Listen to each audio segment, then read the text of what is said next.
Maximum ষ্টুডেণ্টে আমাক comment কৰিছিল যে মেথছৰ কাৰণে ভয় লাগি আছে, মেথছত কি হ'ব একো নাজানো। কাৰণ চোৱা ছ'চিয়েলত তোমালোকৰ নিউ পেটাৰ্ণ হৈছিলে, তাৰপিছত ইংলিছত আকৌ কুৱেশ্যনটোৱে ভুল দি দিছিলে। নেক্সট আহি আছে তোমালোকৰ মেথছৰ পৰীক্ষা, আৰু মেথছৰ পৰীক্ষাত কি আহে একো ঠিক নাই। তো মেথছৰ কাৰণে তোমালোকে কেনেকুৱাকৈ প্ৰিপেয়াৰ হ'ব লাগিব। তো চোৱা মেথছত কি কুৱেশ্যন আহে একদম ক'ব নোৱাৰি। এনেকুৱা হ'ব পাৰে যে তোমালোকৰ বুকৰ ভিতৰৰ পৰা কুৱেশ্যন অহা নাই, তেনেকুৱাও চান্স আছে, কিছুমান কুৱেশ্যন তেনেকুৱা দিবই। আৰু যেতিয়া তোমালোকৰ ৰিজাল্ট দিয়া টাইম হ'ব, এক্সামিনাৰ এইটো বস্তু নাচাই যে তোমালোকে কিমান পঢ়িছা, এক্সামিনাৰ বাছ এইটো বস্তু চাই তোমালোকে এক্সামত কেনেকুৱাকৈ লিখি আহিছা। তো লিখিব পৰাটোৱে মেইন হয়। তো যদি নাজানা কুৱেশ্যন আহে ন, তোমালোকে এনেকুৱাকৈ লিখিব পাৰিবা যাতে এক্সামিনাৰে তোমালোকক মাৰ্কছ দিবৰ কাৰণে বাধ্য হৈ যাব। তো আজি এই ভিডিঅ'টো সম্পূৰ্ণ চাবা, আৰু যিসকলে ভাল ৰিজাল্ট কৰিব বিচাৰিছা তোমালোকে চেনেলটো ছাবস্ক্ৰাইব কৰি ৰাখিবা। মই আগৰ পৰাই সহায় কৰি গৈ আছোঁ, মেথছতো যিমান পাৰোঁ সহায় কৰিম, আৰু নেক্সট তোমালোকৰ বিজ্ঞান ছাবজেক্টতো যিমান পাৰোঁ মই সহায় কৰি যাম। তো তোমালোকে চেনেলটো ছাবস্ক্ৰাইব কৰি ৰাখিবা। আৰু মই জানো আমাক যিসকলে অলৰেডি ফ'ল' কৰি আহিছা, তোমালোকে ছাবস্ক্ৰাইব কৰিছাই, তোমালোকে চেনেলটো জাষ্ট লাইক এটা কৰি দিবা। তো তোমালোকৰ কাৰণে প্ৰথম ছাজেশ্যনটো কি আছে? প্ৰথম ছাজেশ্যনটো হৈছে যে তোমালোক যিহেতু কুৱেশ্যন পেপাৰ 8:55 মানতে দি দিব। এনেই লিখিব লাগিব তোমালোকে 9টাৰ বজাৰ পৰা, কিন্তু তোমালোকক 8:55তে যিহেতু কুৱেশ্যন পেপাৰ দি দিয়া হ'ব, তোমালোকৰ হাতত দুটা অপশ্যন থাকিব। তো ইয়াতে যদি আমি 1 নম্বৰ অপশ্যনৰ কথা কওঁ, সেইটো হৈছে তোমালোকে গোটেই প্ৰশ্নখন এফালৰ পৰা চাই যাব পৰা, প্ৰথমৰ পৰা শেষলৈ কি দিছে কি নাই দিয়া। আৰু ছেকেণ্ড অপশ্যনটো হৈছে তোমালোকে প্ৰথম 5-6টামান MCQ প্ৰথম ছল্ভ কৰি থাকিবৰ কাৰণে চেষ্টা কৰিব পাৰা। নিজৰ মাইণ্ডতে তোমালোকে 6-7টামান MCQ ছল্ভ কৰিবৰ কাৰণে চেষ্টা কৰি থাকিব পাৰা। এই দুটা অপশ্যন। আৰু মই তোমালোকক ক'ম যে যদি পাৰা তেনেহ'লে 2 নম্বৰ অপশ্যনটোৰ ফালে যাবা। যে প্ৰথম কি কৰিবা, তোমালোকে এফালৰ পৰা একদম গোটেই পেপাৰখন চাই থকা সলনি তোমালোকে MCQ 5-6টামান তেতিয়াই শেষ কৰিবৰ কাৰণে চেষ্টা কৰিবা। মেথছত গোটেইখিনি প্ৰশ্ন যে ষ্টুডেণ্টে কৰি থৈ নাহে, টাইম মেনেজমেণ্টৰ কাৰণে কৰি থৈ নাহে, সেইটো কাৰণে অকণমান ফাষ্ট হ'বা, আগৰ পৰাই তোমালোকে চাই থাকিবা।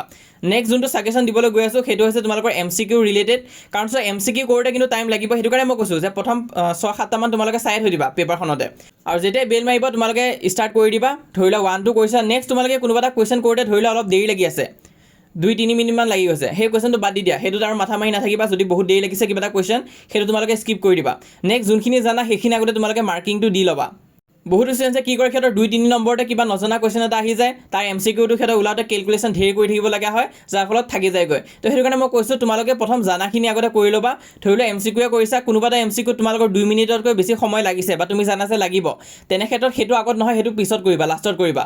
আৰু প্ৰথমৰ কাৰণে তোমালোকে সেইটো স্কিপ কৰি দিবা। কাৰণ প্ৰথমতে যদি তেনেকুৱা নিচিনা জটিল কুৱেশ্যনতে যদি উটকি যোৱাগৈ তুমি, তেনেহ'লে জনা কুৱেশ্যনখিনিও লিখি থৈ আহিব নোৱাৰিবা। তো সেইটো কাম কৰিবা। নেক্সট যোনটো থাৰ্ড ছাজেশ্যন তোমালোক দিবলৈ গৈ আছোঁ, সেইটো হৈছে যে তোমালোকে মেথছৰ কাৰণে স্পেচিয়েলি মেথছত অল কুৱেশ্যন এটেম্প কৰিবা। মেথছত কিন্তু অল ছাবজেক্ট এটেম্প কৰা কিন্তু ৰিৱাৰ্ড আছে। চোৱা কি কথা তোমালোকে জানিব লাগিব গোটেইখিনি কুৱেশ্যন এটেম্প কৰিবৰ কাৰণে। প্ৰথম কথাটো হৈছে যে চিলেবাছৰ এখন অভাৰভিউ থাকিব লাগিব। তোমালোকে জানিব লাগিব যে চিলেবাছত কি আছে, তেতিয়াহে তোমালোকে ভালকৈ পাৰিবা। নেক্সট হৈছে ফৰ্মুলা জানিব লাগিব, গোটেইখিনি চেপ্টাৰৰে তোমালোকে ফৰ্মুলা জানিব লাগিব। আৰু তোমালোকে আইডেণ্টিফাই কৰিব লাগিব যে এই কুৱেশ্যনটো পাৰ্টিকুলাৰ কুৱেশ্যনটো কোনটো চেপ্টাৰৰ পৰা আহিছে, সেইটো জানিব লাগিব। সেইটো চেপ্টাৰৰ ফৰ্মুলা আৰু কোনটো চেপ্টাৰৰ পৰা আহিছে সেইটো যদি গম পাই যোৱা, তেনেহ'লে তোমালোকে কৰিব পাৰিবা। কেনেকুৱাকৈ কৰিব লাগিব সেইটো এক্সেক্টলি মই দেখাই আছোঁ ভিডিঅ'টোৰ পিছত, তোমালোকে সম্পূৰ্ণ চাই যোৱা। আৰু চোৱা দুজন ষ্টুডেণ্ট আছে, এজনৰ কি হৈছে মেথছ পৰীক্ষাত 50 মাৰ্কছ জনা আহিছে, আনজন ষ্টুডেণ্টৰ আকৌ 45 মাৰ্কছহে জানা কুৱেশ্যন আহিছে মেথছত। কিন্তু যেতিয়া এক্সাম হ'ল, ষ্টুডেণ্ট 1এ যিখিনি জানে সেইখিনিয়ে কৰিছে, সি 50 মাৰ্কছ জানে 50 মাৰ্কছে কৰিছে, ষ্টুডেণ্ট 2এ 45 মাৰ্কছটো কৰিছে, সি জানাখিনি কৰি লৈছে। তাৰপিছত সি নাজানাখিনিও কিবা কিবি উল্টা পুল্টা বহাই দিছে। সি চেপ্টাৰটো ৰিলেটেড যিখিনি জানে সেই তাকে ঘূৰাই পকাই লিখি দিছে। আৰু পিছত যেতিয়া ৰিজাল্ট দিলে তেতিয়া কি হ'ল, 50 পোৱাটোৱেতো 50য়ে পালে, 50 কৰাজনে। কিন্তু যিজনে 45 কৰিছিল সি আকৌ 80 মাৰ্কছ পাই গ'লগৈ। অলপ মাৰ্কছটো যাবই, যিহেতু তোমালোকে কাৰেক্ট লিখা নাই, কিন্তু ষ্টেপ মাৰ্কিং আদি থাকে, সেইকাৰণে নম্বৰ বাঢ়িবই কিন্তু আল্টিমেটলি। তাৰপিছত নেক্সট তোমালোকে যেতিয়া ছেকশ্যন বিত যাবা, থিয়ৰী কৰিবা।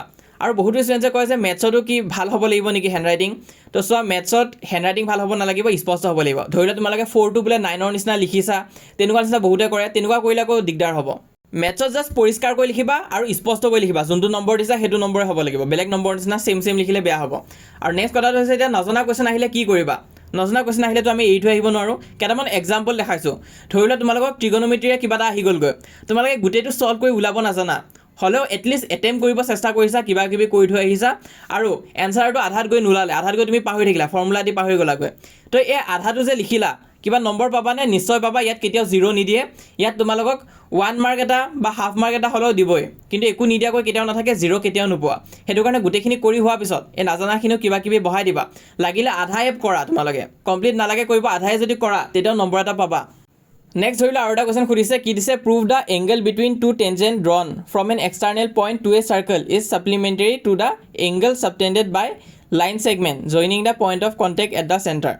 তো ইয়াত কি দিছে, ইয়াত যোনখিনি তোমালোকৰ থিয়ৰেম আছে, থিয়ৰেমৰ এটা প্ৰশ্ন দি দিছে আৰু এইবিলাক প্ৰশ্ন যেতিয়া দিব তোমালোকক থিয়ৰেমৰ বহুতৰ ডাউট লাগিব পাৰে যে কি কৰিম প্ৰথম কথা ধুনীয়াকৈ সলিউশ্যনটো লিখিবা আৰু একো নাজানিলেও সেই পিকচাৰটোৱে বহাই থৈ গুচি আহিবা কুৱেশ্যনটোত যি কৈছে সেই পিকচাৰটোৱে তোমালোকে আঁকি থৈ গুচি আহিবা আৰু যদি জানা তেনেহ'লে আধামান ছল্ভো কৰি দিবা গোটেইটো নহ'লেও কিন্তু কিবা এটা কৰি থৈ আহিবা নম্বৰ পাবা তোমালোকে ইমেজটো যদি লিখি থৈ আহা নেক্সট ধৰি লোৱা 56 নম্বৰটোত কি দিছে এ পেন ষ্টেন মেড তো ইয়াত ধৰি লোৱা এটা কুৱেশ্যন আহিছে এইটো তোমালোকৰ চেপ্টাৰ 13 হয় চেপ্টাৰ 13 এনেকুৱা নিচিনা কুৱেশ্যন ধেৰ আছে তো এইবিলাক কুৱেশ্যন বহুতো ষ্টুডেণ্টছে কি কৰে সিহঁতে ফৰ্মুলা আদি পাহৰি যায়গৈ পিছত এনচাৰটো নোলায় তো যদিও তোমালোকে ভাবিছা যে এইটো মই পাৰিম নে নোৱাৰিম ইয়াৰ একদম চিম্পল কথা সলিউশ্যন দিবা তাৰপিছত গিভেন দিবা যি দিয়া হৈ আছে সেইখিনি লিখিবা লেন্থ কিমান আছে ৱেইট কিমান আছে হাইটটো কিমান আছে তোমালোকে লিখি দিবা অসমীয়া মিডিয়ামকো কৈছোঁ তোমালোকে যি দিয়া হৈ আছে কুৱেশ্যনটোত সেইখিনি পাতি ল'বা প্ৰথম কথা আৰু মেক্সিমাম ষ্টুডেণ্টে বৰ্ড এক্সামত যে এইটো ফেচিলিটি আছে সিহঁতে নাজানে বৰ্ড এক্সামত কি কৰে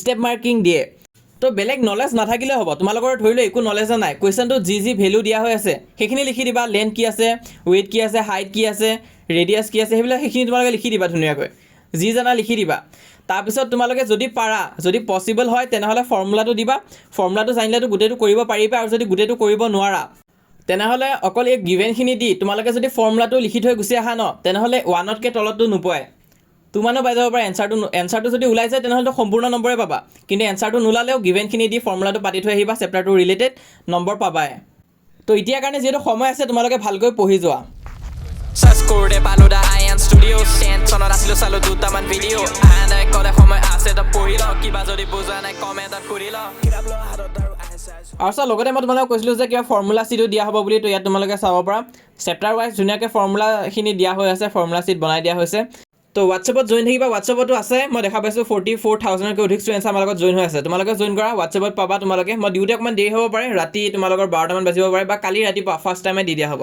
তোমালোকে জইন কৰা ফৰ্মুলা শ্বীটখন অলমষ্ট ৰেডি হৈ গৈছে পাই যাবা বাকী বেছি চিন্তা কৰি নাথাকিবা ভালকৈ পঢ়া মেথছৰ কাৰণে আৰু মেথছত কুৱেশ্যনতকৈ বেছি ফৰ্মুলাত ফ'কাছ দিবা কুৱেশ্যনৰ নাম্বাৰবিলাক বদলাই দিব পাৰে কিন্তু ফৰ্মুলাটো যদি জানা তেনেহ'লে পাৰিবাই মই যিমান পাৰোঁ ষ্টুডেণ্টছক সহায় কৰিব চেষ্টা কৰিম তোমালোকে ছাবস্ক্ৰাইব কৰি ৰাখিবা ছাপৰ্ট দি যাবা আমিও তোমাৰ লগত আছোঁ